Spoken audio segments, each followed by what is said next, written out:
नमस्कार मित्रों, आप देख रहे हैं हमारा YouTube channel real TV for Indian. क्या हुआ जब अचानक से अयोध्या में रामलला की मूर्ति स्थापना के दौरान प्रकट हुए साक्षात हनुमान जी। यह नजारा देख वहां खड़े सभी लोग धन्य धन्य हो गए, सभी के रोंगटे खड़े हो गए। आज की वीडियो में एक बहुत बड़े चमत्कार की जानकारी आपको देने वाले हैं, जो हाल ही में अयोध्या राम मंदिर में हुआ है। दोस्तों, आगे बढ़ने से पहले अगर आप एक सच्चे राम भक्त हैं तो वीडियो को लाइक करके कमेंट बॉक्स में जय श्री राम जरूर लिखें। दोस्तों, ऐसा कहा जाता है जहां पर भी राम कथा होती है वहां पर जो सबसे पहले आते हैं और कथा समाप्त होने के बाद सबसे अंत में जाते हैं, वे हमारे प्रिय हनुमान जी होते हैं। यानी कि जब भी और जहां भी प्रभु श्री राम से जुड़ा कोई भी कार्यक्रम होता है वहां हनुमान जी जरूर होते हैं। अब आने वाली 22 जनवरी को इस देश का सबसे बड़ा दिन आने वाला है, जहां बरसों का संघर्ष रंग लाने वाला है और हमारे कार सेवकों का बलिदान हमें भव्य राम मंदिर के रूप में हमें देखने को मिल रहा है। ऐसे में आगामी 22 जनवरी को होने वाली प्राण प्रतिष्ठा से पहले अयोध्या में कई सारे चमत्कार देखने को मिल रहे हैं। लेकिन अब जब इतना बड़ा प्राण प्रतिष्ठा का समारोह अयोध्या में होने जा रहा है तो इस बात की तो गारंटी है कि किसी न किसी रूप में हनुमान जी वहां पर जरूर मौजूद होंगे। और वही एक बड़ा चमत्कार अब अचानक से अयोध्या में देखने को मिला है। 22 जनवरी को होने वाले बहुप्रतीक्षित कार्यक्रम से पहले अयोध्या में 7 दिन के वैदिक अनुष्ठान शुरू हो गए हैं। जैसे जैसे प्राण प्रतिष्ठा का दिन नजदीक आ रहा है, राम भक्तों का उत्सुकता बढ़ रहा है। करीब 500 साल बाद रामलल्ला का गृह प्रवेश हुआ है। भारी सुरक्षा के बीच मूर्ति मंदिर परिसर में लाई गई। हनुमान गढ़ी के सामने सैकड़ों श्रद्धालु सड़क के दोनों तरफ खड़े रहे। भारी पुलिस बल और दर्जनों गाड़ियां मूर्ति वाले ट्रक के साथ चलती रहीं। मौके पर मौजूद श्रद्धालु इस मौके पर भावुक हो गए। जैसे ही मूर्ति को राम मंदिर में लाया गया, सभी लोग एक स्वर में घर पहुंच गए। प्रभु राम अपने आंगन में पहुंच गए, राम का जय घोष करने लगे। रामलल्ला की मूर्ति को गर्भगृह में स्थापित किए जाने की प्रक्रिया चालू है। इसी बीच अरुण योगीराज ने जो 51 इंच की मूर्ति घड़ी है उसे मंदिर परिसर के अंदर लाया गया, जिसका वजन 150 से 200 किलो है। रामलल्ला की मूर्ति को गर्भगृह में बने आसन पर रख दिया गया। कारीगरों ने मूर्ति को आसन पर खड़ा किया।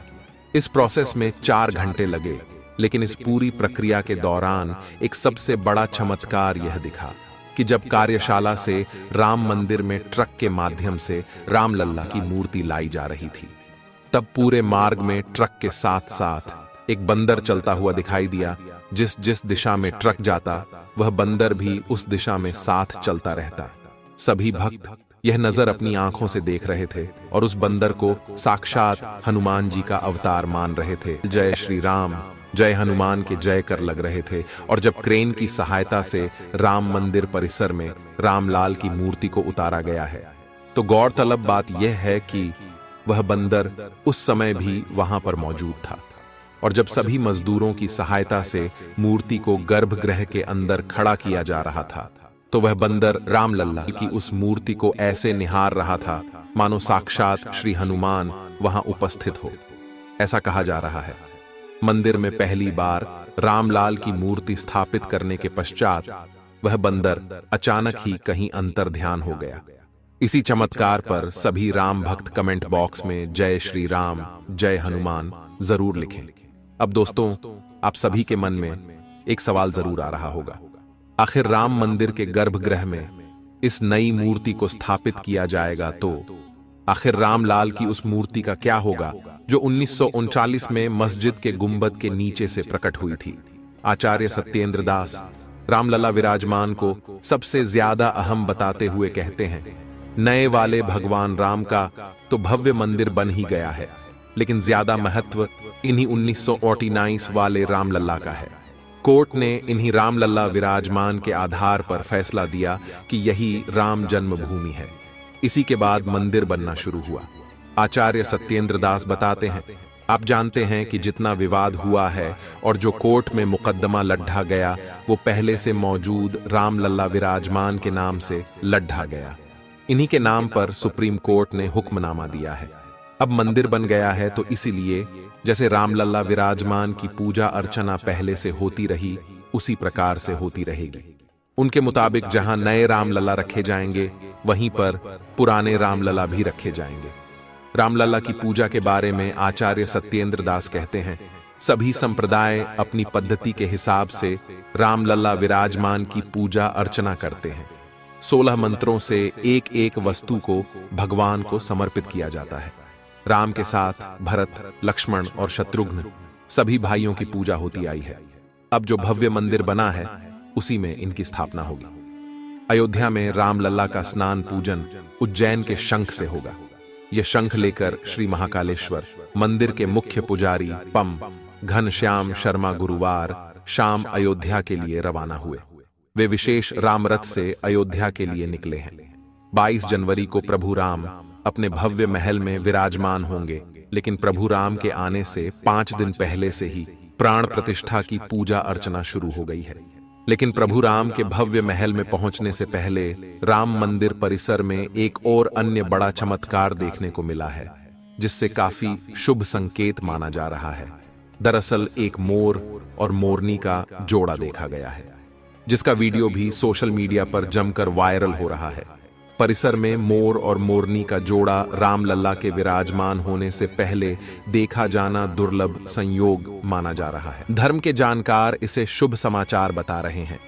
राम मंदिर प्राण प्रतिष्ठा के लिए एक तरफ जहां राम मंदिर परिसर तैयार हो रहा है, वहीं भगवान श्री राम का विग्रह आज परिसर पहुंच रहा है। तमाम तैयारियां के बीच राम मंदिर परिसर में मोर मोरनी का जोड़ा कुतूहल का विषय बना हुआ है। विग्रह के पहले मोर मोरनी का जोड़ा परिसर में पहुंचने को लेकर शुभ माना जा रहा है। श्री राम जन्मभूमि पर नवनिर्मित दिव्य भव्य गर्भगृह में भाइयों सहित श्री राम लल्ला सरकार के विराजमान होने से पूर्व राष्ट्रीय पक्षी मोर और मोरनी की युगल जोड़ी का दिखना संपूर्ण सनातनियों के लिए ही नहीं, बल्कि उन सभी के लिए अत्यंत शुभ सिद्ध होगा जिनके हृदय में श्री राम लल्ला सरकार की प्राण प्रतिष्ठा महोत्सव की प्रसन्नता व्याप्त है। भारतीय सनातन संस्कृति और इतिहास के पन्ने पलटते रहे और बार बार राम जन्मभूमि स्थान पर विध्वंस और निर्माण के साथ साथ रामलला की मूर्तियां भी बनती और बदलती रहीं। राम जन्मभूमि मंदिर में रामलला की मूर्ति की कहानी बड़ी दिलचस्प है। आपको जानकर हैरानी होगी कि भव्य मंदिर में स्थापित हो रही रामलला की ये मूर्ति अयोध्या में राम जन्मस्थान पर स्थापित होने वाली चौथी मूर्ति होगी। आप जरूर जानना चाहेंगे कि रामलला की बाकी की 3 मूर्तियों का इतिहास क्या है। आगे वीडियो में हम आपको बताएंगे महाराज विक्रमादित्य से लेकर बाबर काल और तब से अब तक यानी 22 जनवरी 2024 की प्राण प्रतिष्ठा में स्थापित होने वाली रामलला की इन 4 पवित्र मूर्तियों की कहानी। पहली मूर्ति का इतिहास कहता है, यह ऐतिहासिक मान्यता है कि प्राचीन काल में कभी अयोध्या नगरी का पुनरुद्धार उज्जैन के नरेश महाराज विक्रमादित्य ने कराया था। उन्होंने ही राम जन्मभूमि पर भव्य मंदिर बनवाया था।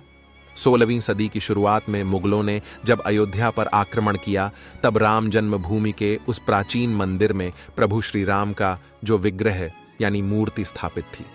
मौजूदा समय में वह अयोध्या में ही स्वर्गद्वार मोहल्ले में स्थित महाराष्ट्रियन परंपरा के कालेराम मंदिर में आज भी विराजमान है। मान्यता है कि मुगल आक्रमण के समय तत्कालीन पुजारी ने इस विग्रह को अपमान से बचाने के लिए सरयू नदी में प्रवाहित कर दिया था, जो 220 साल तक सरयू की धारा में सुरक्षित रहा और 18वीं शताब्दी में एक पुजारी को आए देवस्वप्न के बाद फिर यह प्रकट हुआ।